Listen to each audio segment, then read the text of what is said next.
Nestled between rolling hills and dense woodlands, Cedar Creek was the kind of town where everyone knew everyone, or at least they thought they did. The population barely touched 3,000, and most of the residents had lived there, their entire lives. The most excitement Cedar Creek ever experienced was the annual Fall Harvest Festival, where the main attraction was a pie-eating contest. But that quiet, comfortable existence shattered on the morning of April 17th, 2023. It started with a jogger, Rebecca Hayes, who took her usual route along Millstone Trail, a winding path cutting through the woods on the outskirts of town. Rebecca ran this path every morning at precisely 6 a.m., rain or shine. That morning, the mist hung heavy over the trail, and the only sound was the rhythmic thud of her sneakers against the dirt and the occasional bird call. She rounded a bend near an old abandoned cabin from back in the day. Something caught her eye, a glint of red against the earthy greens and browns of the forest. Slowing her pace, she approached cautiously. Her heart raced as she realized it wasn't just discarded trash or a random piece of clothing. It was a hand, motionless, pale, and smeared with blood. Rebecca's scream echoed through the woods, startling a flock of crows from the trees above. Sheriff Harold Grant, a grizzled man with 25 years of law enforcement under his belt, arrived on the scene within 20 minutes. The victim was a young woman, mid-20s, lying face down in a shallow ditch just off the trail. She wore a floral sundress, stained with dirt and blood. Her blonde hair was matted, and there were ligature marks around her wrists and neck. As Sheriff Grant carefully flipped the body over, his stomach churned. The woman's eyes were open, her face frozen in an expression of terror. A jagged wound ran across her throat, the dried blood forming a stark contrast against her pale skin. There was no ID on her, no phone, no personal belongings except a single silver bracelet on her wrist, engraved with the initials LC. Word of the discovery spread quickly through Cedar Creek. By lunchtime, the diner on Main Street was buzzing with speculation. "She was probably a drifter," said Agnes, the diner's owner, as she poured coffee for the lunch crowd. "No one in town would do something like that." But not everyone was convinced. Cedar Creek's perfect facade had its cracks. Old rivalries, secret affairs, and financial troubles were whispered about, but rarely addressed openly. As the investigation unfolded, those whispers grew louder. Sheriff Grant's first step was to identify the victim. He sent out a notice to neighboring towns and counties, hoping someone would recognize the initials or description. Meanwhile, Deputy Sarah Klein searched through recent missing person reports. The autopsy report came back within 48 hours. The victim had died from exsanguination caused by the throat wound, but there were signs of a struggle. Defensive wounds on her arms suggested she'd fought her attacker. Trace evidence found under her fingernails was sent to the state lab for analysis, but results could take weeks. Then there was the odd detail of the dirt under her feet. It didn't match the soil composition of Millstone Trail. This suggested she'd been killed elsewhere and her body dumped in the woods, a deliberate act meant to mislead investigators. The first breakthrough came 3 days later when a local named Henry Colton reported his teenage daughter, Lucy, missing. Lucy had gone to a friend's house the night before and never returned. Sheriff Grant's heart sank when Henry described the silver bracelet she always wore, engraved with her initials, LC. The town rallied around the Colton family, but questions lingered. Lucy wasn't the kind of girl to run off or get involved with the wrong crowd. She was smart, responsible, and well-liked. But as Sheriff Grant dug deeper, he uncovered a side of Lucy few people knew. In her room, hidden beneath her mattress, was a journal. It was filled with entries about an older man she had been meeting secretly.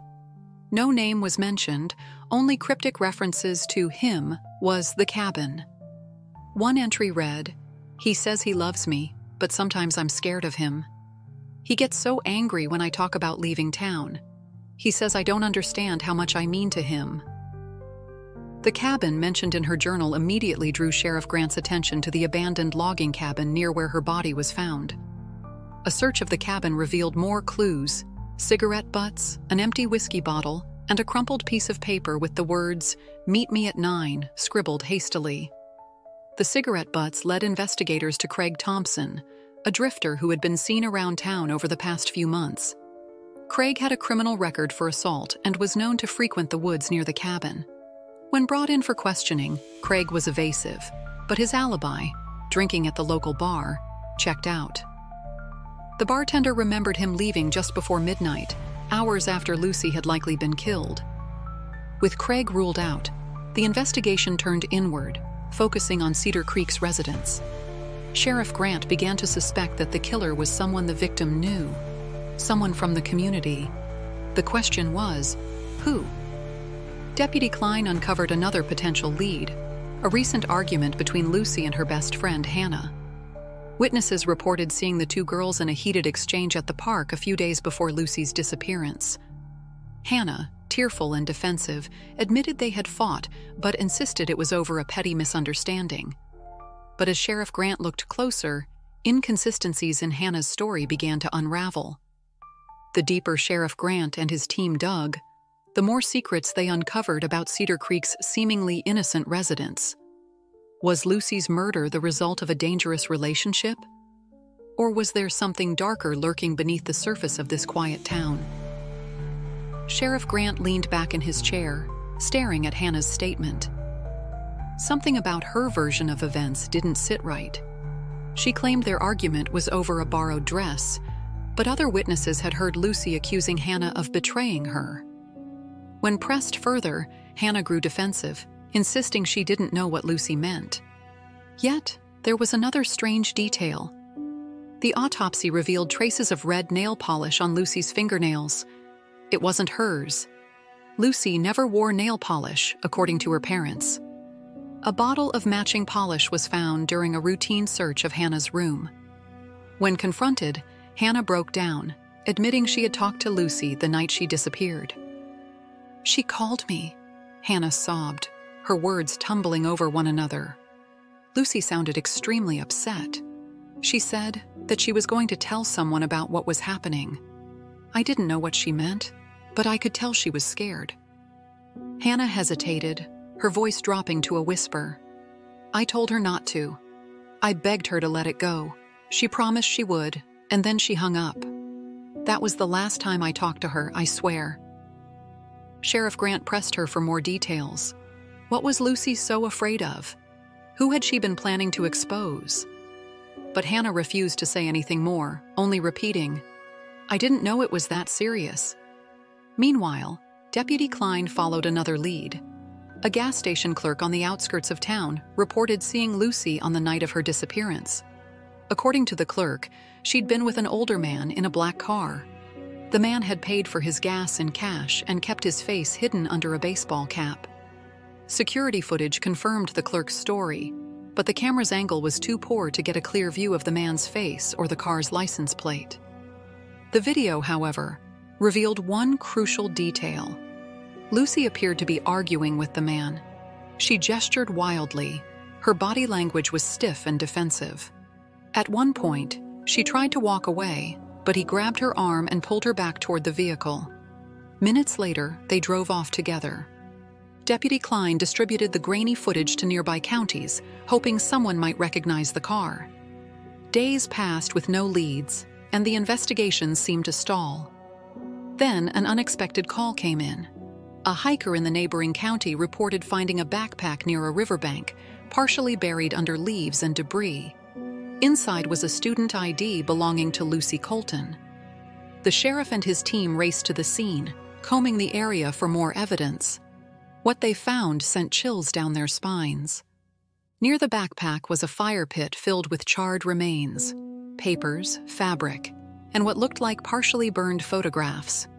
Among the ashes was a single, barely legible fragment of paper that read, "If you tell anyone, I'll..." The rest was scorched away. Forensics confirmed that Lucy's DNA was on some of the items in the pit, but there were also traces of another person, an unidentified male. Back in Cedar Creek, tensions ran high. Parents kept their children indoors, locking their doors at night.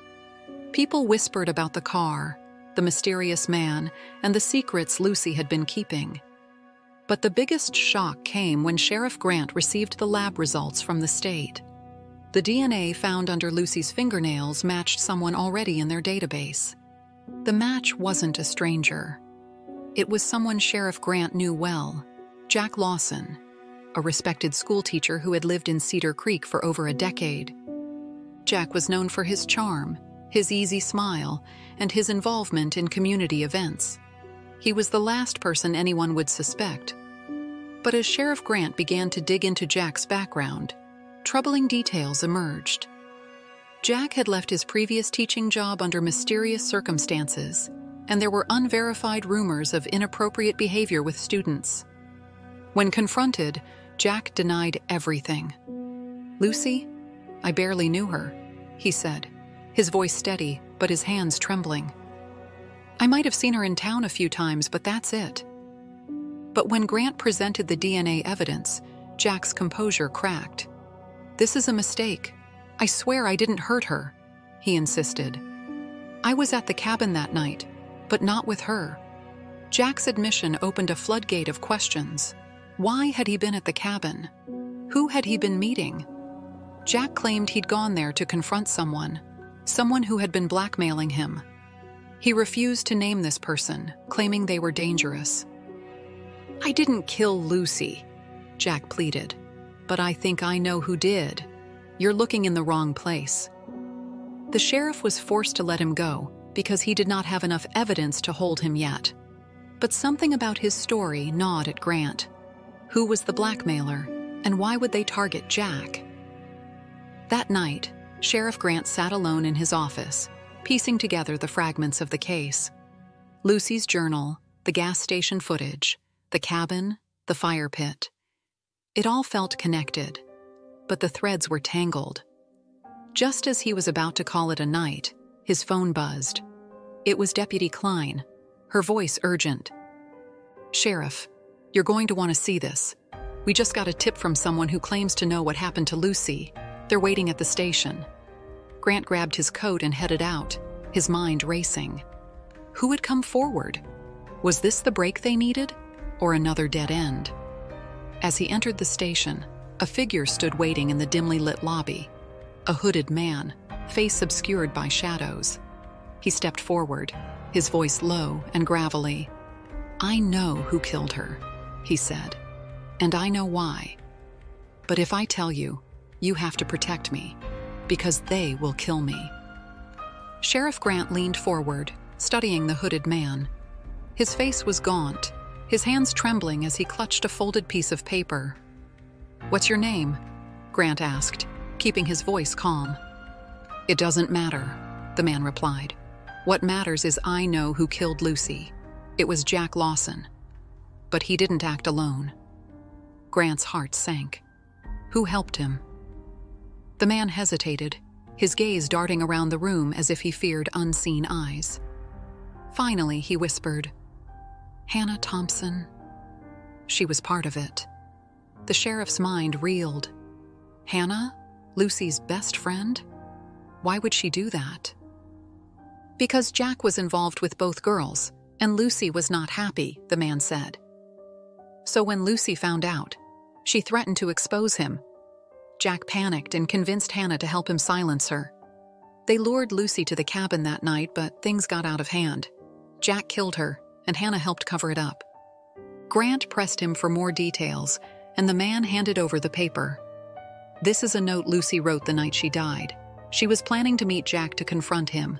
She told me about it a few hours before she disappeared. I didn't think they'd actually hurt her, but now I know I was wrong." The note was brief but damning. "Jack, I know what you've been doing. If you don't meet me tonight at the cabin and end this, I'll go to the police." With the note as evidence, Grant obtained a warrant for Jack and Hannah's arrest. He and Deputy Klein headed to Jack's house first. They found him in his living room, a half-empty whiskey bottle on the table. When Grant showed him the note, Jack's face went pale. "It wasn't supposed to happen like that," Jack said, his voice shaking. "She was going to ruin me. I just wanted to scare her, but she fought back. I didn't mean to kill her. "Who helped you?" Grant pressed. Jack broke down, tears streaming down his face. "Hannah. She helped me clean up. She burned the evidence in the fire pit. I didn't know what else to do." Next, they went to Hannah's house. She tried to deny everything at first, but when confronted with Jack's confession and the recovered evidence, she crumbled. "Lucy made me do it," Hannah sobbed. "She said she'd ruin me too if I didn't help. I didn't kill her, I swear. I just helped get rid of her." Jack and Hannah were both arrested and charged with murder, conspiracy, and obstruction of justice. As the trial unfolded, the dark details of their relationship and the lengths they went to in order to protect their secrets shocked Cedar Creek to its core. Lucy's family finally got the answers they needed, though the pain of losing their daughter would never fully heal. Sheriff Grant stood at her graveside weeks later, placing a single flower on her headstone. He whispered to her, "Justice has been served, but the scars of the case would linger in the town forever." Thank you for watching. If you enjoyed this chilling tale of deception, betrayal, and murder, make sure to like and subscribe to Tales of True Crime and Dark Deception. Hit that notification bell so you never miss another story that dives deep into the darkest corners of human nature.